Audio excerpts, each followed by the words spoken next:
بەڵام میهرەبان دەچێن لەی تەوریەکەین پرۆگرامی ئەمڕۆ بەڵکو سەرەتادا باسمان لێوە کرد ئەمڕۆ 36 ساڵ پێپڕ دەبێت بە سەر تاوانی ئەنفالدا کاتیدا 4 ساڵی 1970 قۆناغی سێمی ئەنفال دەست پێ دەکات کە ئەم قۆناغە بە دڕندانەترین قۆناغەکانی ئەنفال دادەنێت بۆی کە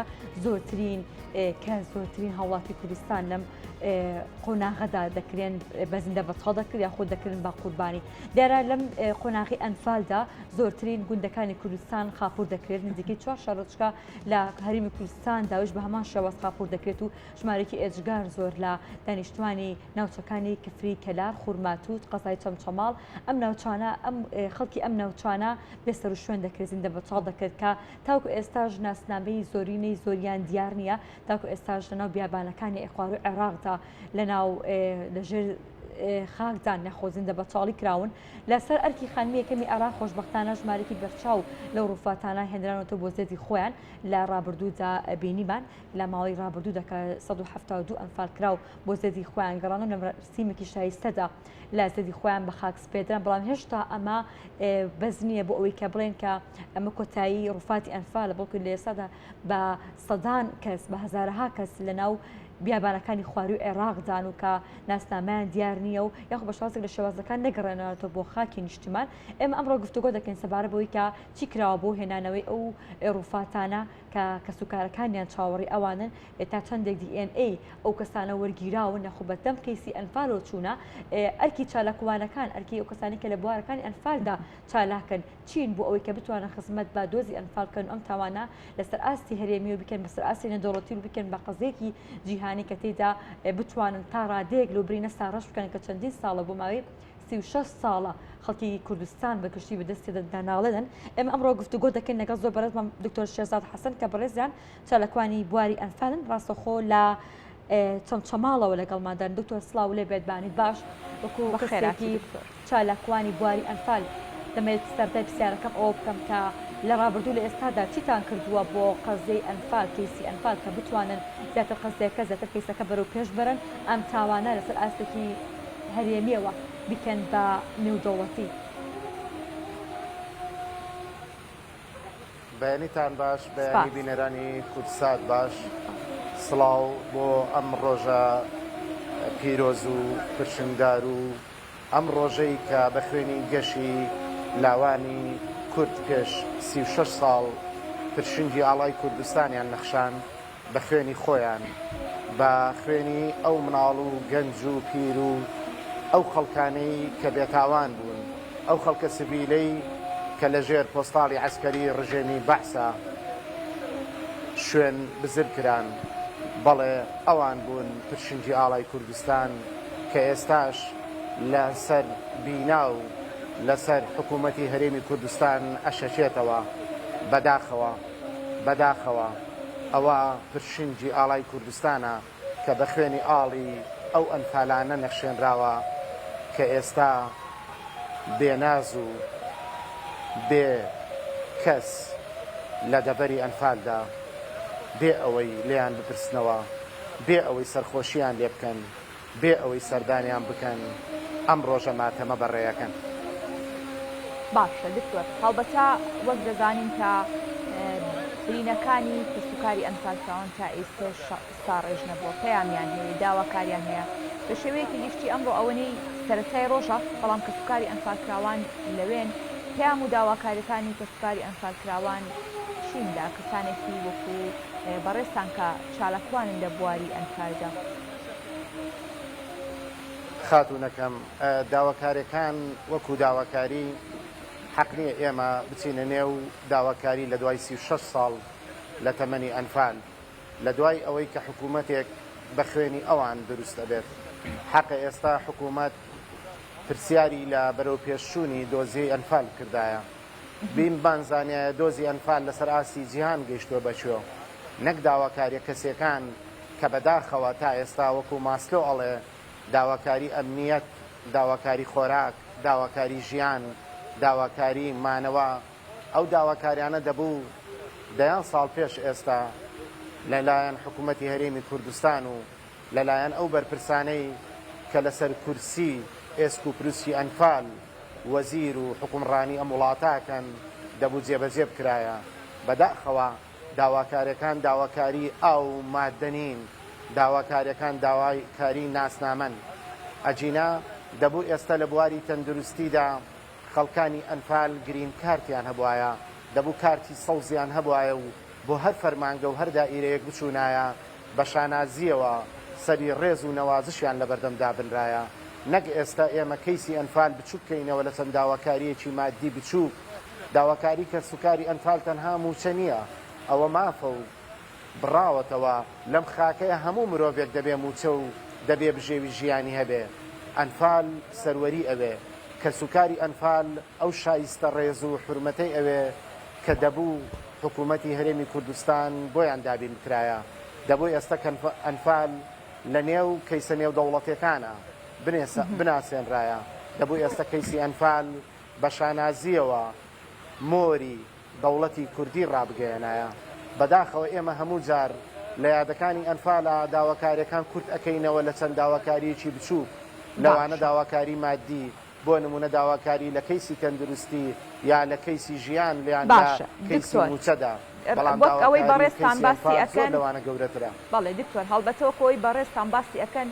کەیسی ئەنفال لەم داواکاریە زۆر بچووکانە زۆر گەورەتیەکە کێستا بوو تەواوی ڕووفاتی ئەنفال کراوان بە ناسنامەکانیانەوە لە ناو خاکی هەرێمی کوردستاندا بوونایە. دەبوو وەکو باسی دەکەی ئێستا ئەم کەیستا لەسەر ئاستی نێودەوڵەتی گفتوگە و تاوە پێ بکرایە. بەڵام ئێمە دوای 36 ساڵ هێشتا دەبینین کە سوکاری ئەنفال بەدەست نەبوونی، کە سوکاری ئەنفال بەدەست پێچووی ژیانەوە، کە سوکاری ئەنفال ئێستش بەدەست نەناسینەوەی ناسنامەکان نەگەڕانەوەی ڕووفاتی ئەنفال کراوانەوە دەناڵێنێت. بۆیە لە یادەکانە و بە شێوەیەکی گشتی لە ژیانی ڕۆژانەی ئاساییاندا لەعلل کەمتر خواست بە داواکاریە بچووکەکانیان دەخوازن. بە بڕوای بەڕێستان دوای 6 ساڵ تا ئێستا کار بۆ ئەمە نەکراوە، بۆ کارەکە بۆچی دەگەڕێنەوە؟ کارەکە یەکەم ئەبێ ئێمە زانستیانە بەرەو کەیسی ئەنفال هەڵسەنگێنین. ئێمە لە نووسین و گفتار و لەو بەرنامانەی کە هەموو کاتچالاکوانان و مامۆستایانی زانکۆ و ئەوانەی کە لە کەیسی ئەنفالدا کار دەکەن بە قەڵەمە جوانەکانەوە هەموو کار پێشنیاری ئەوەکەن پێویستە کەیسی ئەنفال پلانی بۆ دابنرێ، پلانەکان پێویستە خاڵبەندی بکرێ. ئایا ئەمڕۆ چی ئەەکەین و سبەینێ چی ئەەکەین؟ بۆ نمونە پلاندانان بۆ ناساندنی کەیس، ئەم کەیسە لە ڕووی دەرونیەوە پێویستە ئیشی لەسەر بکرێ. پێویستە یەکەم جارێ بزانین ئەو پاشماوەی ئەنفالی کەماوە چیان بۆ ئەەکەین، وەکەم و کوڕەکانیان چییە. ئەمە پێویستە دراسە و تێژوینەوەی لەسەر بکرێت و وەدیاری بکرێکەم و کوڕەکان. ئەمە بابەتێکی کەسیە و ئەمە حتمیە و پێویستە 100% جێبەجێ بکرایە، نەگەوەی ئێستا مەقسەی لەسەرکەین. دووەم پارت یان دووەم بەشی کەیسی ئەنفال کەیسی نەتەوایەتیمانە. کەسێکی کە سوکاری حەقیقیشی لە ئەنفالە نەبوو بێت کە کورد بێت لە هەر پارچەیەکی کوردستانە بێت خۆی بە خاوەنی کەیسی ئەنفال ئەزانێ. پێویستە ئەم کەیسە بناسێنرێ، چونکە ئەزیزم ئەم کەیسە کە پێوترێ کەیسی ئەنفال و لە ساڵی 1970 تا ڕوویداوە، ئەمە تەنها لە 1970 تا ڕووی نەداوە. مێژووی ئەنفال ئەگەڕێتەوە بۆ 300 ساڵ بۆ 400 ساڵ پێش ئەوە کە لە هەموو سەردەمێکە لە هەموو دەیەکە کۆمەڵێک کورد لە هەندێک لە پارچەیەک یا لە شوێنێکە ئەنفال کراوە. قاجەرەکان ئەنفالی کوردیان کردووە، تورکەکان لە سەیڕەزایان ئەنفال کردووە. هەروەها کە دیتە سەردەیەکانی شۆڕشی کوردی لە شۆڕشی شێخ مەحموود ئەنفال کراوین، لە شۆڕشەکانی ترا تاوەکو شۆڕشی نوێ هەموو کات ئەنفال کراوین. دوایین ئەنفالکردنمان ئەگەر سیرکەی لە کەیسی داعشایە، واتە ئەنفال پرۆسەی سڕینەوەی ناسنامەی کووردە. پێویستە کوردستان و عەقڵێتی کوردی هەست بە درک بەم کێشە گەورەیە بکات. ئەمە پرۆسەیەکە بۆ سڕینەوەی ناسنامەی کورد چۆن ئەم ناسنامەیە پارێزێ. ئەمە بابەتێکی گژیرە، پێویستیەکی هەنووکەی و پێویستیەکی گرنگە لەسەر حکوومەت کە بزانێت چۆن پارێزگاری لە ناسنامی خۆیەکە. هەموو نەتەوەیەک لەسەر ئاستی زیان پارێزگاری لە ناسنامی خۆیەکە بە شێوازێک لە شێوازەکان. بەڵام بەداخەوە لای ئێمە یەکەم هەنگاو لە پلانەکە جێبەجێ نەکراوە. بۆ لەبەرەوەی حکوومەتی هەرێمی کوردستان کە وەزارەتێکی هەیە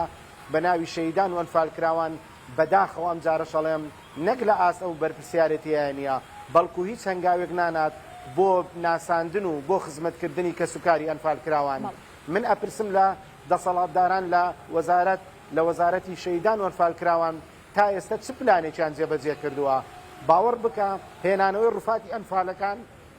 بە شێوازێک بوو هەموو کە سوکاری ئەنفال کراوان هاواریان لێ بەرزەوە بوو وتیان هەر دەست لەو ئێسک و پروسکانە مەدەن ئێوە بە شۆفڵ خەریکن ئەوان بە شۆفڵ ژێر خاکراون ئێوەش بە شۆفڵ و بە شێوەیەکی زۆر ناشایستە دەستی بۆ برا بەداخەوە ئەم شێوازە بێپلانیە لە وەزارەتدا ئێمە هەموو جارە و لە هەموو یادەکانیشدا هاوارمان کردووە و دەنگمان بەرز کردوێتەوە بەڵام یەک گرفتێکی گەورە هەیە حکوومەتی هەرێم تا ئێستا حکوومەتێکی جۆگر نییە و گوێ ناگرێ لە هاوارەکان و گوێ ناگرێ لە ڕای توێژەر و لە ڕای مامۆستایانی زانکۆ و لە ڕای خەمخۆرایان و لە ڕای ڕاگەیاندکارەکانی وەکو ئێوە ئەبێ جۆ بگرین پلانمانە بێت ئەو پلانانەی کە دای ئەڕێژین ئەبێ هەنگاو هەنگاو جێبەجێ بکەین ئەبێ ئەم ساڵ بزانین پارەکە چیمان کردووە بۆ نمونە ئەمڕۆ کە ئێماڵین 36 ساڵ بەسەر یادی کارەساتی ئەنفال تێپەڕەکات ئایا لەم 36 ساڵەیە ئێمە 36 هەنگاومان ناوە بەرەو پێشەوە یا گەڕاوینێتەوە بۆ خاڵی سفر یا گەڕاوینێتەوە بۆ خاڵی خاتە دکتۆر بەرەو پێشبردننی هەنگاوەکان و بەرەو پێشبردننی کەیسی ئەنفال تەنیا لە ئەستۆی حکوومەتی هەرێمی کوردستانە ئێوەکو چالاکوانی بواری ئەنفال و بواردا چیتان کردووە هەوڵەکانتان بەپێ گەشتووە لە ماوەی چەند ساڵەدا لە ڕابردوو لە ئێستاشدا کە هەوڵتان داوە خزمەتی کەیسی ئەنفال بکەن ئایا هەوڵەکان تەنیا لەسەر حکوومەتی هەرێمی کوردستان وەستاوەتەوە لایەنەکانی دیکە یاخود چالاکوانەکان ڕێکخراوەکان ئەمان دەتوانن ڕۆڵیان هەبێت لە بەرەو پێشبردننی کەیسی ئەنفالدا پێشکەش کرد پلانێکیاندایە دەست وەزیری تەندروستی عفوەن وەزیری شەیدان و ئەنفال کراوان بە ناوی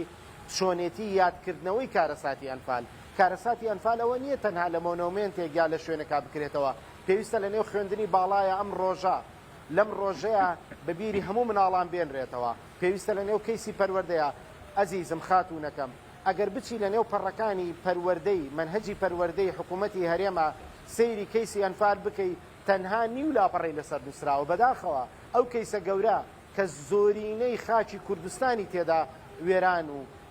5,000 گوندی تێدا وێران کراوە نیو لاپەڕی لەسەر نووسراوە بەڵام ئەگەر بڕۆی بۆ بابەتێکی تر کە بابەتێکی هێندە زەرور و گشتگیر نییە بۆ کورد سیرەکەی زۆری لەسەر نووسراوە بەداخەوە ئەم کەیسە لەلایەن حکوومەتی هەرێمەوە ئێمە هەست بەواکەین کە خۆی نایەوێ گەورەی بکە و خۆی نایەوێ پەرەی پێبدا و گلەی و گازندەکانەکەوێتە سەر حکوومەتی هەرێم یەکێتر لە گرفتە گەورەکان کە ئێستا ڕوبەڕووی کە سوکاری شەیدان و ئەنفال کراوان بۆتەوە لە ناوچوون و وەفاتکردن و کۆچی ئەو ئازیزانەی کە لە دوای ئەنفال بەجێماون بۆ نمونە مامە پیرەیەک دایە پیرەیەک بۆ نمونە تاقانەیەکی ئەنفال لە ناو ئەچێت و دەمرێت ئەی دواتر ئێمە کەیسی دیNA لە چێ وەرگرینەوە بە چێ کۆمپایر بکەین لە بین DNA و ئەو گۆڕە بە کۆمەڵانی کە دەیێنینەوە کەواتە پرسیان وایە بۆچی حکوومەتی هەرێمی کوردستان نایەوێت کەیسی ئەنفال بەرەو پێش بێت لە کاتێکدا کا بەرەو پێشچوونی کەیسی ئەنفال بەرەو پێشچوونی هەم ئیدارەی حکوومەتی هەرێمی کوردستانە هەموو گەلی کوردە بۆچی حکوومەتی هەرێمی کوردستان بێتان وایە نایەوێت کە خزمەت با کەیسی ئەنفال بکات بۆچی نایەوێت خزمەت بە کەیسی ئەنفال کراوان بکە چونکە لە کەیسی ئەنفال کراوانە با ئێمە تۆزێ واقعی بین لە کەیسی ئەنفال کراوانە یەکێ لەو گرفتانە ئەو ئازاری کە سوکاری شەیدان و ئەنفال کراوان گەیشتووە نەگەیشتوونەتە ئاستی قیادە و هەروەها لە کەیسی ئەنفال کراوانە ئەم حکوومەتی هەرێمەی ئێمە هەستەکات پێوانەکانی بە مادە ئەکات هەستەکە گەر بێت و لەم کەیسەیە دەستی بۆ بەرێ بۆ هەندێ بوار ڕەنگە مادەیەکی زۆر سەرفکات بەداخەوە وەکو بازار سەیری کەیسی ئەنفال کراوە چۆن پێشتر سەیر کەیسی هەڵەبجە دەکرا بە ئەمان شێوە سەر کەیسی ئەنفال وەکو کاڵا سەیر کراوە ئایا چەندی لێ بفرۆشین و چەندمان دەسەکەوێت بەداخەوە وەکو کەیسی نەوت سیر کراوە وەکو کەیسی بازرگانی سیر کراوە لە کەیسی ئەنفالە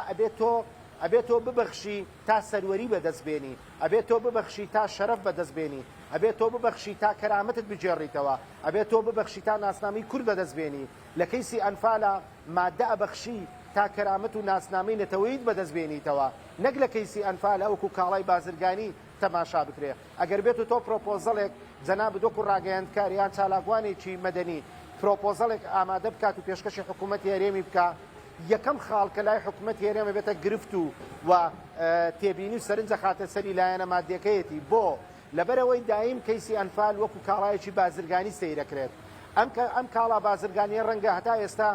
سوودبەخش نەبوو بێ لە ڕووی مادیەوە بۆ حکوومەت بەڵام من دڵنیایەنەکەمەوە هەر میلەتێک ناسنامە و شەرەف و کەرامەت و ئابڕووی خۆی نەپارێزێت دڵنیا بە تەمەنی ئەو کابینەیە یان تەمەنی ئەو حکوومەتە یان تەمەنی ئەو فەرمانڕەوایە کورتە بێت و دڵنیاش بە ئەو خوێنانن کە تا ئێستا بەردەوامیان داوە بەمانەوەی حکوومەتی هەرێم و بەردەوامیش ئەدەن بەمانەوەی حکوومەتی هەرێم تاوەکو ئەوی بیگەێنن بەسەر بەخۆی کوردستان.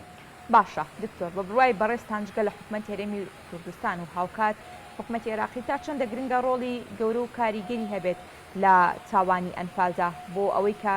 هەم جارێکی دیکە ئەم تاوانە ڕوو نەداتەوە و هەم گەلی کوردیش تەواوی مافەکانی خۆی لە ڕووی ئەو تاوانی کە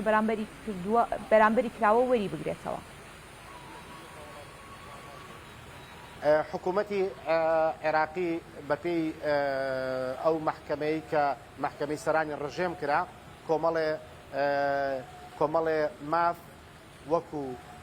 قەرەبۆ دەستەبەر کرا بۆ کەس و کاری شەیدان و ئەنفالکراوان، بەڵام بەداخەوە ئەم جارە شەڵم بەداخەوە پێویست بوو حکوومەتی هەرێم کە لایەنی معنیە لەدا کۆچیکات لە کەیسی ئەنفال پێویست بوو ئەو قەرەبۆیانی بگەیەنە بە ئەنجام، پێویست بوو ئەو بڕیارانەی دادگای عێراقی بگەیەنە بە ئەنجام. بەڵام ئێمە هەتا ئێستا بە دواداچوونمان نەکردووە، تا ئێستا ئێمە بەداخەوە ئەڵێم ئەم جارە شەڵم بەداخەوە حکوومەتی هەرێم وەکو حکوومەتێکی تەوزیفی واتە وەکو فەرمانبەرێک دەوامەکە لە سەعات 9 تا وەکو سەعات 2 خەمی ئەوەیەتی کە چەند دەوام بکات، نەک خەمێکی مێنتاڵەتی یعنی لە ڕووی میمۆری ئێمە پڕ نەکراوە، میمۆری وەزارەتەکەمان پڕ نەکراوە تاوەکو ئیش لەسەر کەیسی ئەنفال بکەین. لەبەرەوە حکوومەتی عێراقی وەکو فەرمانبەرێک وەکو وەزارەتێک وەکو کەی هەر کەیسێکی تر ئەی بۆ لە دووجێل شتەکانەگا بە ئەنجام، ئەی بۆ شیعەکان ئەتوانن حەقی خۆیان بگێنن بە ئەنجام و قەرەبۆیە بکرێنەوە، ئەی بۆ کەیسی ئەنفال ناتوانرێ بگێرێن بە ئەنجام. لەبەر ئێمە داکۆچی کارەکانمان پارێزەرەکانمان تا ئێستا لە ئاستی ئەو بەرپرسیارەتیایە. بەڵێ کەواتە دکتۆر فشارەکانی ئێوە وەکو چالاکوان دەبێت چی بێ بەسەر حکوومەت یاخۆ بەگشتی کۆمەڵدا کەسوکاری ئەنفالکراوان دەبێت فشاری ئەوان داواکاری ئەوان چۆنی بێت کە بتوانێت بە شێوازێک لە شێوازەکان ئاراستی کاری حکوومەت بگۆڕ ئاراستی کاری لایەنە نیدارەکان بگۆڕێت بۆی کە بتوانن خزمەت با کەیسی ئەنفال بکەن کە کەیسێکی نەتەوەیە. دەبێت فشارەکان چی بن؟ بەڵێ داواکاریەکان پێویستە پلان ڕێژ بکرێ و پێویستە بەرنامە ڕێژ بکرێ. ئەم بەرنامە ڕێژیەی کە لەلایەن کەسوکاری شەیدان و ئەنفالکراوانەوە کە خۆیان حزوریانەیە پێویستە بانگ بکرێن و پێویستە لە کۆنفرانسێکە لە سەر ئاستێکی زانستی پلان ڕێژی بکرێ، هەنگاوەکان دیاری بکرێ، ئەم ساڵ بزانین چیەکەین و ساڵی داهاتوو بزانین چیەکەین بەپێی مانگەکانمان. تەسەور ئەەکەی ئێمە بەپێی مانگەکانمان بزانین گۆڕە بە کۆمەڵەکانمان چۆن هێنینەوە و ناسانەوەی دیێنەی بۆ شوەکەین. ئێمە ئایا دیێنەی بناسیێنین بەچی بناسیێنین؟ هەتا ئێستا ئێمە کەیسەکەمان نەبردوتە ئاستێکی نێودەوڵەتی، پێویستە حکوومەتی هەرێم جالیەی بۆ دروستکە، پێویستە حکوومەتی هەرێم لە دەرەوە دەنجی بۆ دروستکە. ئەو پلان ڕێژیەی کە لە حکوومەتی هەرێمە ئێمە هەست بە نەبوونی یەکەین ئەلێرەوە داواکارین لە وەزارەت و لە حکوومەتی هەرێم بە زووترین کات پلان ڕێژی بکە و پلانی ڕوون دابنا و پلانەکان ئەگەری بۆ دابنا. قسەیەکەیە ئەڵێن پلانی ئەیوبی، بەداخەوە ئێمە نەک پلانی ئەی پلانی بی نابینین، واتە ئێمە لە هیچ پلانێک نابینین، واتە ئێمە ڕۆژانە دەژین وەکو ئەوی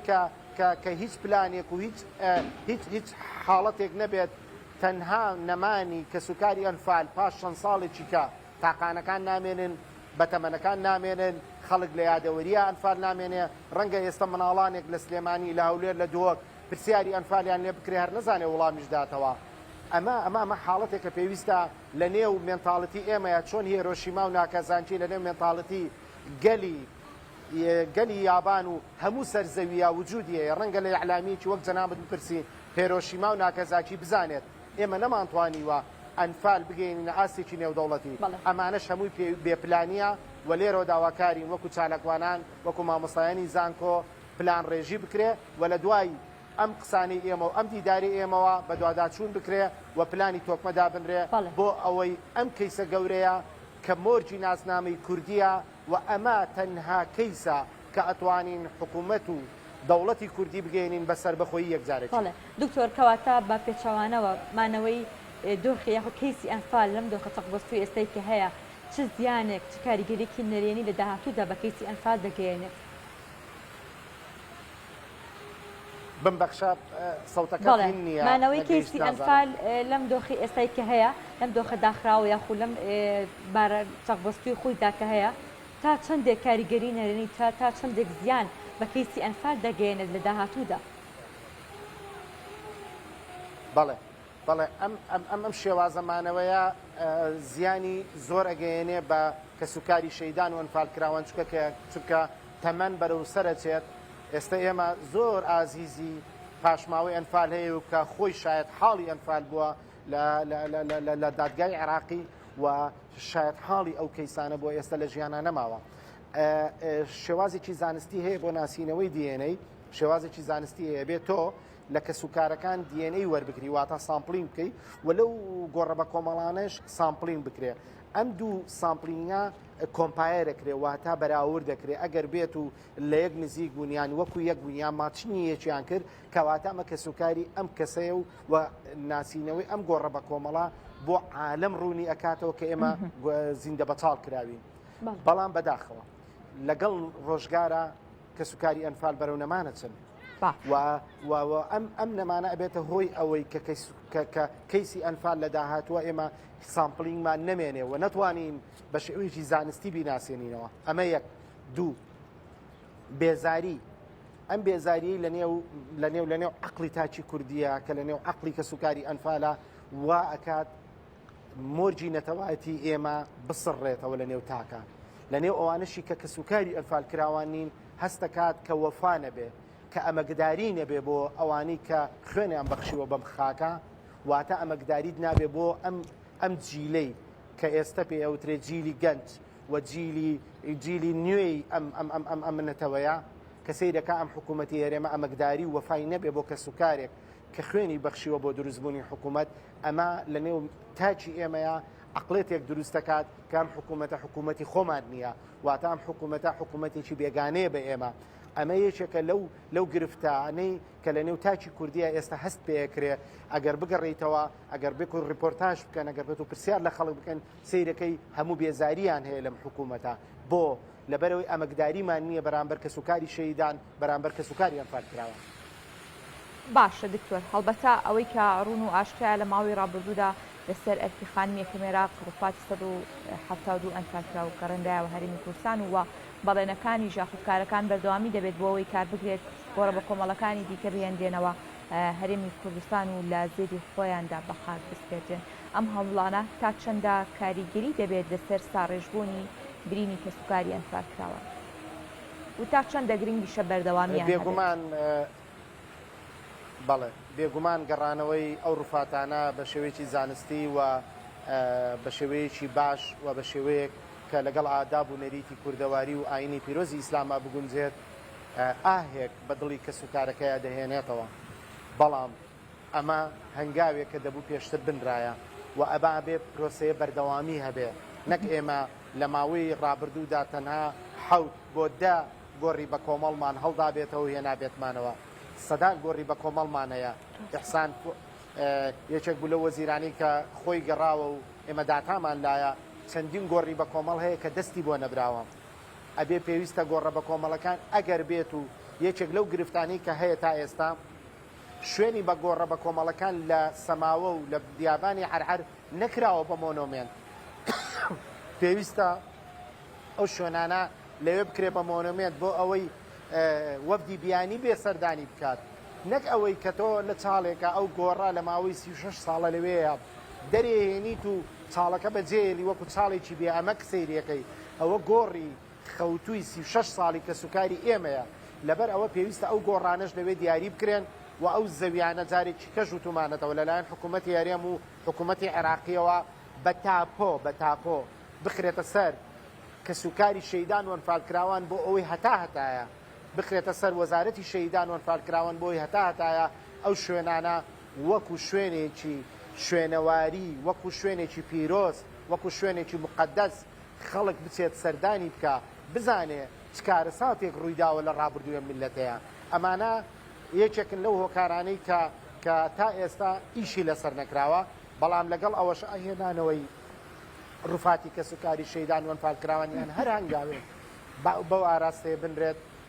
بەگومان ئارامی ئەدا بە دڵەکان ئاهێگە جێڕێتەوە بۆ کەسوکاری شەیدان وەرفاکراوە. دکتۆر باسی هێرۆشیما و ناکازاکی و کرد کە تێدا بووە با کەیسێکی جیهانی هەموو کەسێک ئاگاداری ئەو کەیسەکە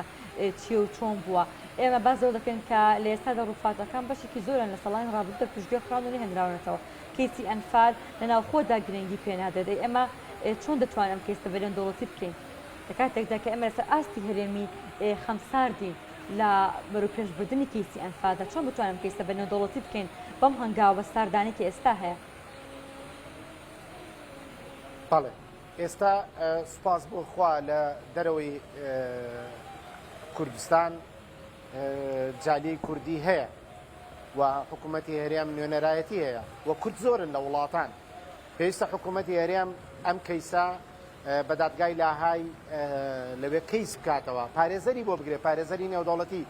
یەکێتی پارێزەرانی جیهانی هەیە پێویستە ئەم کەیسە بنووسرێتەوە لەلایەن چەند پارێزەری چیەمەوە پێشکەش بکرێت بە دادگای لاهای. ئێمە لە سەردانمان بۆ دادگای لاهای نەمان بینی وەکو فەردیە چین نەمان بینی هیچ کرابێت لەسەر ئاستێکی منەظەم ڕێکخراو یعنی لەسەر ئاستێک کرابێت. من کە سەردانی دادگای لاهایم کرد لەوێ باوەڕ بکە لەسەر کاشی سەرەتای مەمەڕەکە یەک گوشەم بینی بە کوردی نووسرابوو ئاشتی بە زمانەکانی کە نووسرابوو واستم کرد کورد هەیە. ئەی ئەگەر ئەم کەیسە وەکو کەیسی هۆلۆکۆس وەکو کەیسی هێرۆشیما وەکو کەیسی ناکازاچی بە نێودەوڵەتی بکرێ هۆلۆکۆس یەکێکە لەو کەیسانی کە لە عالەما ناسێنراوە بڕۆ ئێستا شوێنەواری ئەشکەنجدانەکان ماوە. ئێمە قەڵای نوگرە سەلمان ئەگەر ئێستا بڕۆی سەیری بکە یاخو قەڵای تۆبزاوە هەر قەڵایەکی فڕێدراوە وەکو شوێنێک کە هیچی لەسەر نەکراوە ئەبێ ئەو شوێنانە بپارێزرێن ئەبێ بکرێن بە فەیمەز لۆکەیشن لە عێراقا فەیمەز لۆکەیشن بێ بۆ ئەوەی هەر وەفدێ چۆن عەبدوڵڵا پەشێوەڵێ هەر کەسێکە ڕوو ئەکاتە وڵاتی من لەکوێ ئەپرسێ کوانێ گۆڕی سەربازی ون ئەبێ بپرسین کوانێ گۆڕی ونی ئەنفال کراوان ئەبێ بپرسین ئەمەی کە لە دەرەوە دەنگدانەوەی هەیە. هەتا ئێستا بە زمانەکانی جیهان هەوڵی تاکە کەسی درراوە بۆ وەرجێڕانی کەیسی ئەنفال ئەبێ هەوڵێکی منەظەم بدرێ بۆ ئەم کەیسانە هەتا لە گۆگڵ هەتا وەکو لە نێو دنیای ئینتەرنێت و دنیای پێشکەوتووە بناسێنرێ. ئێستا بڕۆ جەنابەت سێرچ بکە بە زمانە جیاجیەکانی دنیا سەرچاوت دەست ناکەوێت لەسەر کەیسی ئەنفال. ئەمە زۆر فەقیریەکە ئەمە زۆر کێشاکە بۆ ئێمە لەبەرەوە کەسێک بە زمانی ئینگلیزی بە زمانی ڕووسی بە هەموو زمانەکانی جیهان پێویستە کەیسی ئەنفال باز بکرێ و پێویستە سایتی گەورەی بۆ دروستکرێ و پێویستە تەمویل بکرێ بۆ ئەوەی لەوێوە هەموو چالاکیەکان و هەموو بابەتەکان بڵاو بکرێتەوە بە جیانە چکە ئێستا میدیا بۆ تەیەکێک لە پایەکانی ناساندرینەتەوە. ئێمە نەمانتوانیوە حتا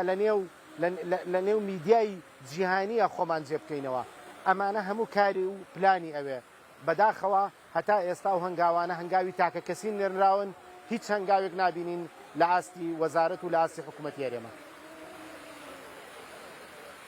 تا چەندێک دەتوانین لە ڕێگەی دادگای فدراڵی عێراق و لە ڕێگەی عێراق و ئێمە کەیسی ئەنفال بەروپێش بەرین ئێلا تا چەندێک دەتوانین هەماهەنگ بێ لەگەڵ ئێمە کە بتوانین لەسەر ئاستی عێراق لەسەر ئاستی جیهانیش کەیسی ئەنفال بەروپێش بەرین. خاتونەکەم بێکەسی شاعر ئەڵێ حەق ئەسەندرێ نادرێ. ئێمە ئەگەر ئەوەندە چاوەڕێی حکوومەتی عێراقی بکەین حکوومەتی عێراق پڕ بووە لە کێشە و گرفت لە سەدەکانی ڕابردووە ڕەنگە ڕژێمی بەعز دەیان کەیسی لە دووجەیر و لە شوێنەکانی تریش دروست کردبێ. ئێمە پێویستە حەقەقەی خۆمان بسەنین چاوەڕێی ئەوە نەکەین حکوومەتی عێراقی بەزەیی پیامانابێ ڕەحممان پێ بکە. پێویستە لە ڕێگەی نوێنەرەکانی خۆمانەوە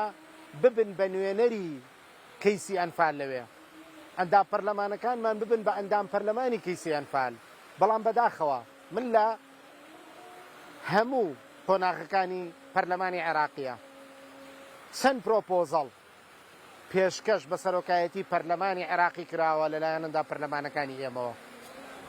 بێگومان نەک لە پەنجەکانی دەست لە پەنجەکانی یەک دەستیش تێپەڕ ناکە. کەواتە ئێمە ئەوانەی کە دەیان نێرین بۆ ئەوێ نازانین بۆچییان نێرین لێرەوە پڕیان ناکەین بە بیری کوردەواری پڕیان ناکەین بە مێژووی کوردەواری، پڕیان ناکەین بەو ئازار و مەینەت و خوێنەی کە لە جەستەی ئێمە ڕۆیوە لە ڕابردووە. لەبەر ئەوە یەکێک لەو گرفتانەی ئێمە بڕۆ پەرلەمانی عێراقی سەی جەلسەکانی بکە، بزانم ئەندام پەرلەمانەکانی ئێمە توانیویانە کەیسی ئەنفال لەوێ باس بکەن تاوەکو هاوڕێ عەرەبەکەی، هاوڕێ ئەندام پەرلەمانە عەرەبەکەی لە وەفدەکانە قسەی لەسەر بکە. ئەمە لە پەرلەمانی عێراق. ئایا ئەو وەفدانی کە چوونەتە دەرەوە تا چەند کە سوکاری ئەنفال کراوانیان لەگەڵ خۆیان نابردووە، تا چەند توانیوانە لە یەک مەحزەرێک لە نەتەوەیە گرتۆکان لە ئەمریکا، لە کۆشی سپی، لە ئەوروپا، لە پەرلەمانی ئەوروپا کامەیە وتە بێژەکانی ئێمە وەکو حکوومەت کە توانی بێتی وتەیەک یا کەلیمەیەکی هەبوو بێ لەسەر ئەنفال. ئێمە چاوەڕێین، بەڵام هیچ نەبووە. با وتەی سەرۆکی حکوومەتی من لە پەرلەمانی ئەوروپا لەسەر کەیسی ئەنفال بووە. ئایا ئەنفال وا ئەزانن هەر گەرمیانە؟ ئەنفال سەرانسەری جەستەی خاکی کوردستانی گرتوتەوە بە هەر چوار پارچەوە. ئەنفال لە 200 ساڵی ڕابردووە بەردەوام بووە و ئێستش بەردەوامە. ئەنفالی زمانەکرین، ئەنفالی کلتورەکرین، ئەنفالی جلوبەرگەکرین، ئەنفالی گۆرانی و بەستە و مقاماتی کوردیەکرێ. ئەنفال هەر ئەوە نییە ئێمە وەکو کەیسێکی بچووک سیرمان کردووە. بەداخەو حکوومەتی هەرێم ئەم جارەش ئەیڵێنەوە ئەیتوانی بە کەیسی ئەنفال پایەکانی حکوومەتی خۆی ڕاگرا و ڕاگیر بکات، پایەکانی بەردەوام بکات، خەڵک حکوومەت بە حکوومەتی خۆی بزانێ. بەڵام بەداخەوە ئەم جارەش ئەڵێم ئێمە دڵمان ژانەکەواڵین حکوومەت وەکو حکوومەتێکی بێگانە دەرەکەوێ. کوانێ نوێنەرانی ئێمە لە پەرلەمانەکانی دنیا باسی کەیسەکانی ئەنفالەکان. ئێمە کاتێکە چینە دەرەوە دەبینین تەنها هەوڵەکان تاکە کەسین. هەتا ئەم دەقەیەش هیچ هەوڵێکی منەظەم، هیچ هەوڵێکی ڕێکخراو لەلایەن نوێنەرایەتی حکوومەتەکانەوە نەکراوە. ئێمە ئێستا لە مۆنۆمێنتی ئەنفالین. کامە نوێنەرانی وڵاتانە ئەتوانی ئێستا پرسیارت ئاراستەی بەڕێوەبەری مۆنۆمێنتی ئەنفال بکەی بزانی کام نوێنەرایەتی حکوومەتەکانی دنیا بەڕسمی هاتوون و دەعوت کراون بۆ ئەم مۆنۆمێنتە تا سەردانی کەسوکارە بوو، تا سەردانی ڕوفاتی ئەنفال کراوان و تا سەردانی ئەو کارەسات و مەینێت بارە بکەن. ئەوە خۆ مەحزەرەکان ماوە. هەموو ئەو کەسانی کە هاتوون کوا قونسڵیەی وڵاتان لێرە. ئەی قونسڵیە ئێمە نزیکەی سی چەند قونسڵیەمان هەیە لاولێر. ئەمڕۆ بۆچی قونسڵیەکان دەعوت نەکراون بۆ ئێرە تا قسەیان بۆ بکەین، تا تێیان بگەێنین ئەو کەیسە ئەو کارەساتە چۆن بووە، تا تێیان بگەێنین مرۆڤ چۆن زیندە بەچاڵ کراوە، تا تێیان بگەێنین مناڵی شیرەخۆرە چۆن زیندە بەچاڵ کراوە، تا تێیان بگەێنین ئافرەت بەسکی پڕەوە زیندە بەچاڵ کراوە و مناڵەکەی نێوسکیشی پێش ئەوەی لەدایک بێت جینۆساید کراوە. کوانێ ئەمانە هەموو کەیسی منەظەمن. پێویستە حکوومەتی هەرێم قسەی زیاتری لەسەر بکە و ئیشی زیاتری لەسەر بکە. دڵنیابن گەورەترین دەستکەوت و گەورەترین هەنگاو کە حکوومەتی هەرێم بینات کەیسی ئەنفالە بۆ هەر چوار پارچەی کوردستان و بۆ حکوومەتی هەرێمی کوردستانیش شانازی ئەبێت و فەخر ئەبێت و هەموو کاردانەوەیکی کەسوکاری ئەنفال لێرە و لەوێ کاردانەوەی ئەو بێنازیەیە کە لەلایەن حکوومەتەکەی خۆمانەوەی بینین. بۆیە ئێمە چاوەڕێی حکوومەتی عێراقی ناکەین یا چاوەڕێمان نەکردووە لەبەرەوەی نوێنەرەکانمان واجبە لەسەریان ئەم کارە ڕاست پێرن و ئەم بارە لارە ڕاست بکەنەوە. بەڵێ زۆر سپاس بۆ زۆر بەڕێز دکتۆر شێسەد حەسەن چالاکوانی بواری ئەنفال. سپاس بۆ تۆ، سپاس بۆی کە لەبارەی کوردستانی لەگەڵمان ئامادە بوویت. سپاس بۆ بەڕێستان.